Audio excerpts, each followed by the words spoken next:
I was happy and making good money. You owe $30,000. I was shocked when my credit card company called me on the phone. What? There's no card?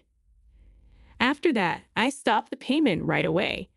My husband called me a million times while he was away. I got it all and did something about it. I am 29 years old, and my name is Haley. I work for a company now as a boss. Christopher is my husband. We met in college and are the same age. This year marks the 3rd year that we've been married. It seems like a lot of people around me quit their jobs when they got married, but I'm still writing this. I earn more money than my husband. We don't talk about it, but I worry about our future when my husband's only source of income is gone. I'm sure he does too. My husband, on the other hand, is not a pimp. We each have our own pocket, and we split the cost of living 50-50. I can spend the rest of the money however I want. This meant that I wasn't too unhappy with the fact that we were working together and that our lives were going well. Oh, I guess I spent a little too much this month too. I thought as I looked at the debit notice email on the train ride home. That being said, I should look again to see if any services I haven't used in a while are still set up. That's what I thought as I closed the email.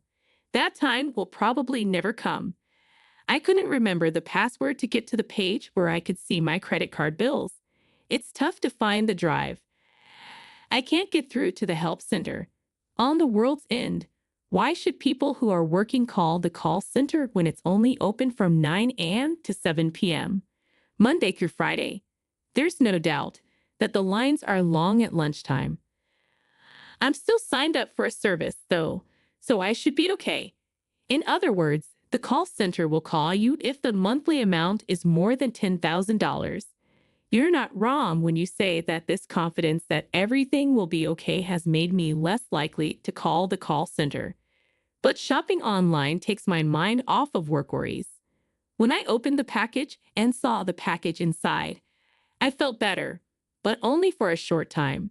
I'm at home. As soon as I opened the door to the living room, my mood went from good to bad.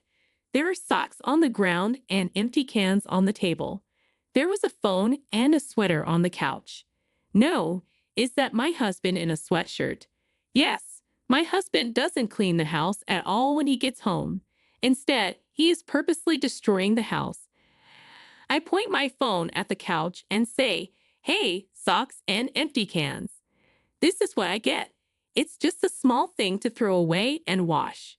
Don't be so mad. You might do it. You could do it if you get home early. Why don't you clean the house or make me dinner? He said the next thing when I said S and say, I'm so tired when I get home. I also have to deal with the store's lunch bag. I'm tired too. I said with a shrug, if you don't clean the house, you should work and do the work or the chores, whichever you like better. Oh, please be quiet. I understand. I understand. And the fact that he said it twice showed that he wasn't feeling it. I gave my husband a mean look. My husband looked at his phone the whole time he left the living room and didn't even notice how I felt. It's not fair that I do more chores and work than he does. Is that a bad thought? I don't think so. But I'm not sure if I went too far. Because my husband is sometimes crazy, I was afraid he would get stubborn and make the house even messier. But contrary to what I thought, what I said that day seems to have made a difference. Yes, my husband has been coming home late ever since, even on days when I got home before him. He began to show up. It looks like he was working extra hours. He must have changed his mind.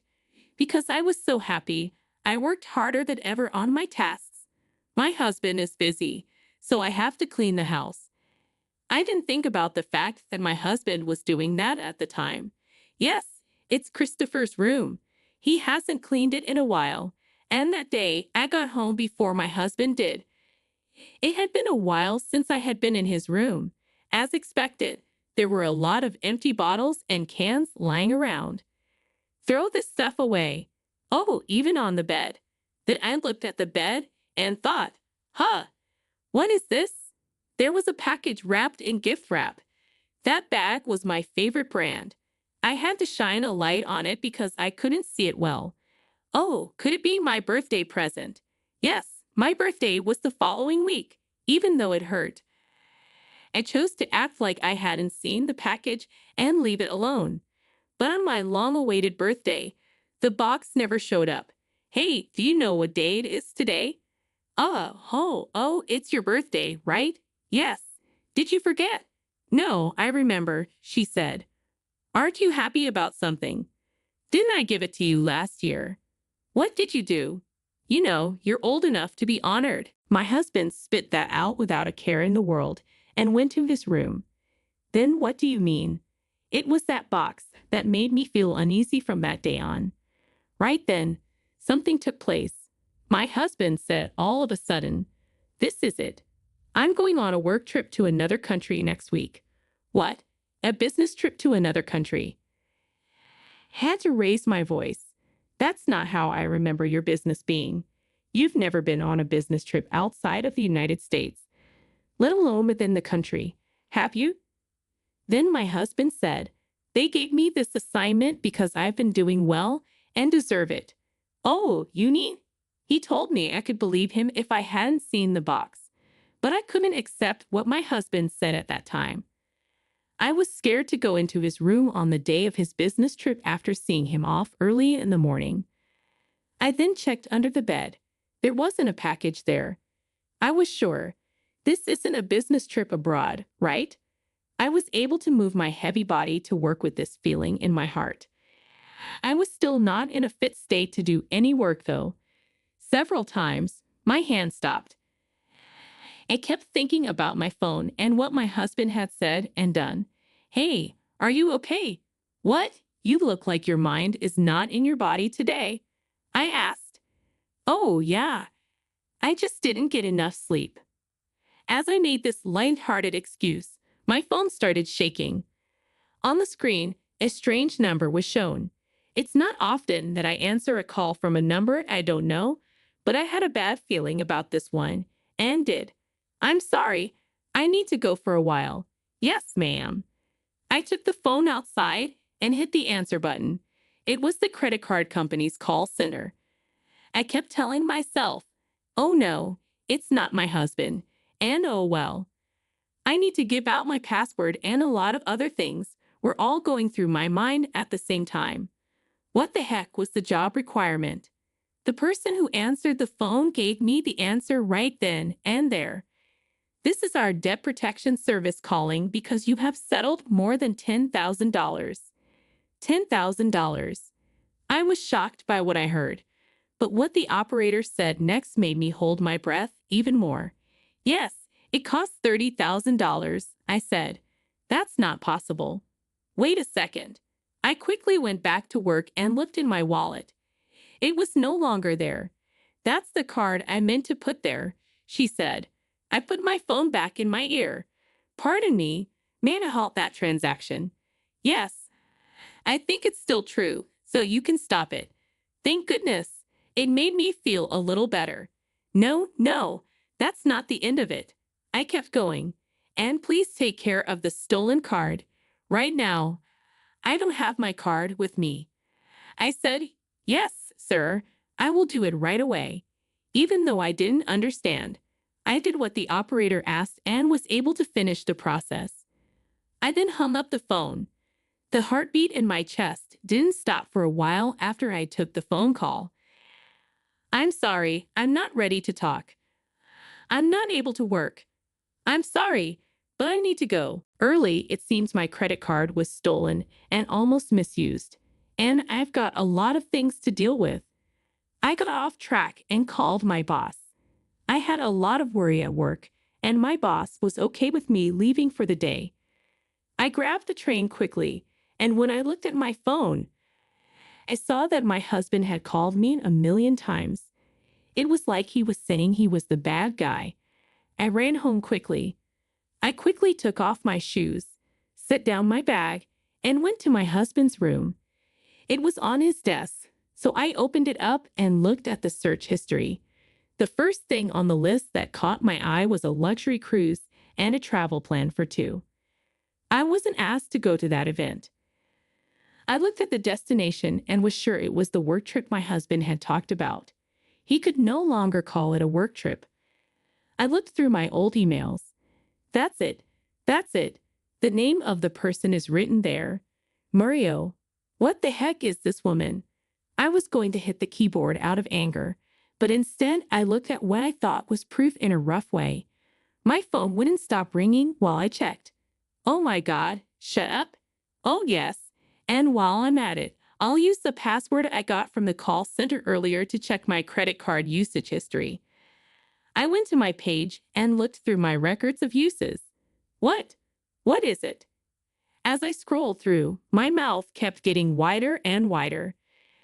I forgot about a payment. After that, the money was paid for that brand of bag. Yes, it all made sense. In short, Christopher paid off his mistress Rio with my credit card and even took a trip abroad that he said was for work. Oh no, I don't want to boo. Boo. After several calls, I finally picked up the phone with all my might. What?